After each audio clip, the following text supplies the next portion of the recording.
Alright, hello Riven mains and Yasuo mains alike, Way of Life Esports. I am the Nightwing coming at you guys with another League of Legends video. There is something very interesting we have to go over today, as most teams are boot camping for Worlds. The last videos that will be up on the channel before we actually start talking about Worlds is my end of the year review for the LEC, LCS, LPL, LCK. I'll most likely start with the Eastern regions because I obviously have not got a lot of chances to talk about them actually.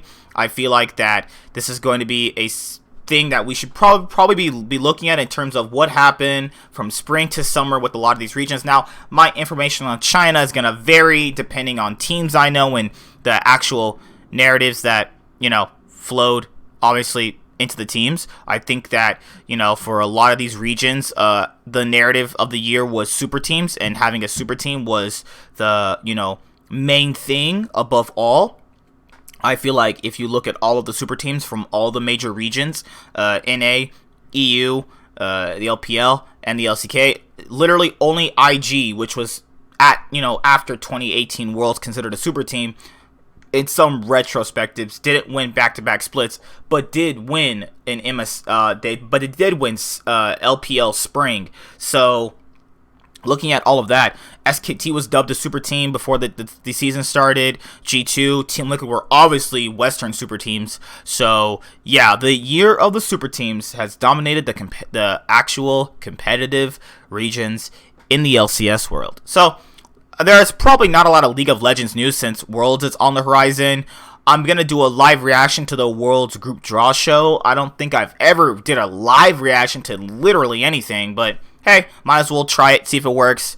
If you guys like it, you like it. If you don't, we don't try it anymore. We always got to be trying new stuff and broadening our horizons. But yes, let's start with the League of Legends news, and then I can start prepping videos for the other videos to come in a couple of days. So, let's go. G2 Esports fined for showing Wunder playing WoW Classic. This is so stupid. This is just so stupid. I just feel appalled. I have to really read this. G2 Esports has been fined. I can't read it correctly. It's so stupid. All right. Serious face. G2 Esports has been fined by Riot Games after the organization's League of Legends top laner Wunder was shown playing World of Warcraft Classic. G2 received a $1,000 fine for the commercial violation, according to the LEC penalty tracker. Rogue was handed a similar fine for another commercial violation, resulting in the same penalty. Although it's unknown exactly where Wunder played the MMO, it's been speculated that he tapped into WoW Classic during an LEC broadcast. Those PCs are provided by Riot, and if this happened during an official Riot broadcast, the fine would be justified. I mean, it's still stupid. Like, the fact that even why, if you're already, grinded, you scrimmed for the week, you're just trying to have some fun before the match, why can't you play another game? I get the PCs are provided by Riot, but this just sounds so stupid. G2 jokingly thanked Riot on Twitter for giving the organization a reason to uninstall WoW Classic from Wunder's PC. We would like to formally thank you for issuing a penalty after we showed Wunder playing WoW Classic, G2 said. G2, oh god, G2. Being a G2 fan, you gotta always take the negative and the positives that come with being a G2 fan. Obviously, sometimes in life, guys, it's better to say nothing. That's the best thing I can offer you. Whatever, they said something. Here's their statement. They posted it on Twitter. I personally don't know why they did it. It doesn't really make any difference. Just pay the fine. They got enough. They most likely have enough money. Have you seen that new Polish jersey they actually showcased? It looks like amazing. WoW Classic was released on August 26th, and it's been a huge success. The MMO brought in over 1 million viewers on Twitch, and Activision's Blizzard's stock jumped by over 5%, giving the company its highest numbers since November 2018. But Wunder and the rest of G2 Esports have to focus on the 2019 World Championship, the biggest event in League of Legends calendar. G2 are one of the best teams in the world and will be one of the favorites heading into the tournament next month. They sure damn are going to be the favorites heading into that tournament. Better get that straight. Freaking Riot. Now you're issuing penalties for playing WoW Classic. Like, oh my God. I don't care if it's on our PC. It's still stupid. You can't justify how literally stupid that is. And like, he was joking about it. Like, no fun. I personally am under the opinion that we are allowed to have no fun in the world anymore because everybody is just the epitome of unfun. No one can be fun anymore. It's all, just, hey, gotta be super serious all the time. Yeah, freak that. Freak that. You can take that and you can kiss my ass if we're about to be serious all the time. I know some people would probably consider that kind of childish, but I like to have fun in life. I'm not a person that likes to not have fun. So that is just kind of ridiculous that people get punished for stuff like that. I understand why it would be considered a fine, but what that looks like is that they're not really exactly giving the fine out because it's, Wunder playing it. It's more or less so they're giving the fine out because he's playing a different game, which shouldn't even matter anyway, considering that they put LEC on the map this year. They did so much for Europe right now. It's just so stupid. Whatever, things happen. Optic Gaming Big allows Big to obviously look for season offers in the off season. Optic Gaming is not competing in League next year. It's going to be Immortal since they got bought out, if that's going to be the thing. There are obviously, with Big, you had something there. I feel like him and Arrow were a decent bot lane, pretty much middle of the pack.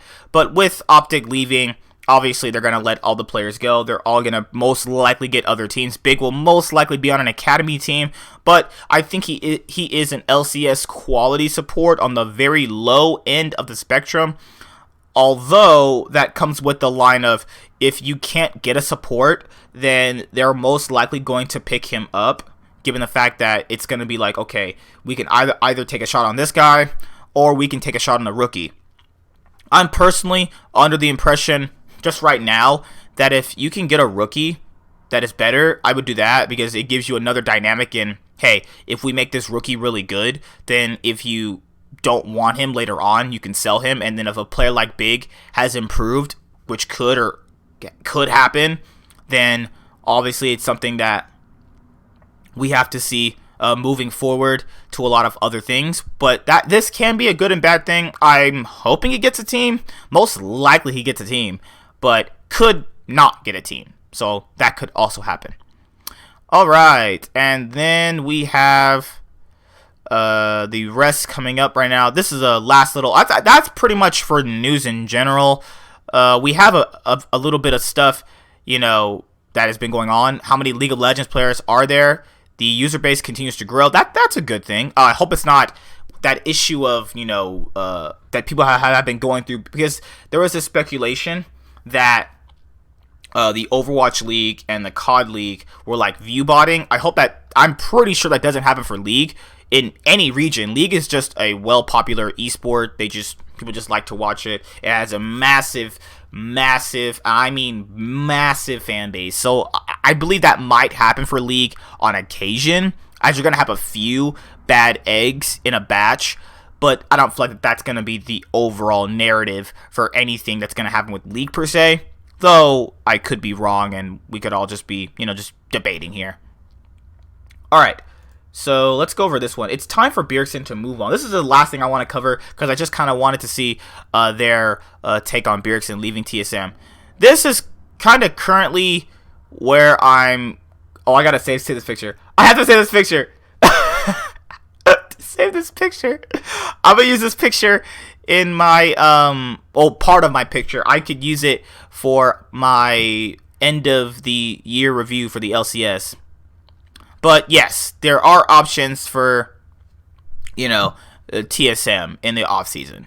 Now, there are other teams that would want Bjergsen. I mean, obviously, if Niski doesn't stay, if C9 bought Bjergsen, that would be the biggest roster move in NALCS history. Bjergsen going to the rival Cloud9 after all these many years. Like the same thing with Doublelift going to CLG. That'd be ridiculous. But yeah, I'll give a more in-depth analysis when I go over TSM. When I do my end of the year/season review for the LCS. I'll be talking about them more in depth. The reason why I did that video before was that I wanted to give my initial thoughts on it, kind of get all that steam off. I had so much I wanted to say, and I just wanted to explode. But I'm definitely going to give a more in-depth analysis at it. I mean, obviously, it's a fan looking in, so you know, my opinion is going to vary on specific things. So yeah, that's pretty much it. See you guys later. Like, comment, subscribe. Most of all, enjoy. Can't wait to do my world's power rankings. Top laner, jungler, mid laner, AD carry, support. They all get ranked. We're ranking the teams. We're doing top 20 players going into Worlds. We're going to have a world celebration on here at Way of Life Esports, because it's only a party if Nightwing is there, and we're going to get you guys some good content. Actually, I have to find out when the World's Group Draw is, because I can't really get all of that. The World's Group Draw doesn't really change much, because my rankings are still going to stay the same. I just have to make sure I get my rankings out before October 1st hits, because I'm pretty sure that's when World starts. World's Group Draw for 2019.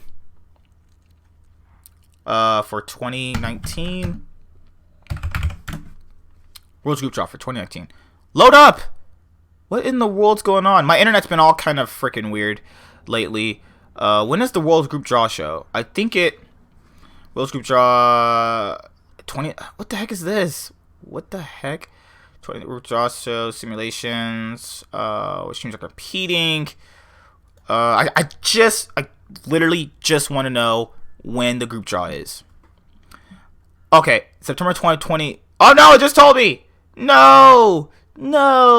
I mean, it's okay. I can also use this page because it'll obviously give me a better notion about the wildcard teams too. I do know about Unicorns of Love. They do post on their YouTube channel. I'm still subscribed to that because I have a love for Unicorns of Love, because they used to be an OG favorite of mine. We got all these wildcard teams here that I'll be talking about. The wildcard North America. There's going to be a big world celebration here on Way of Life Esports. I promise you guys that we're going to have some fun talking about who's going to win the tournament, top 20 players going into Worlds. We've got it all for you. So let's just exit out of this page super quickly, and then let's go back and see when it's going to be held. All right, September 23rd, 2019. 16 CST, so that's pretty much in World. Oh, that's EU time because it's being held in EU this year. Okay, so yeah, okay, I got everything I needed to get you guys set up for the Worlds. There's everything I want to do. I'm gonna map out just every single video that I want to do. Obviously the regions, and then Worlds, and then I think I'll be doing, because there's going to be a lot of debates that I'm going to have with myself personally to put inside of who gets the first to 5 positions. Are so hard to predict based off group stage. It's insane. But I think that we'll have some fun here on the channel. See you guys later. Like, comment, subscribe. Most of all, enjoy. I'm the Nightwing, and Way of Life Esports is signing out. Peace. You guys have a great day. And stay playing League, and don't play World of Warcraft after your own free will. Riot, come on. Hi there, guys. Be sure to like and subscribe to the channel for more stuff. Yeah, thank you.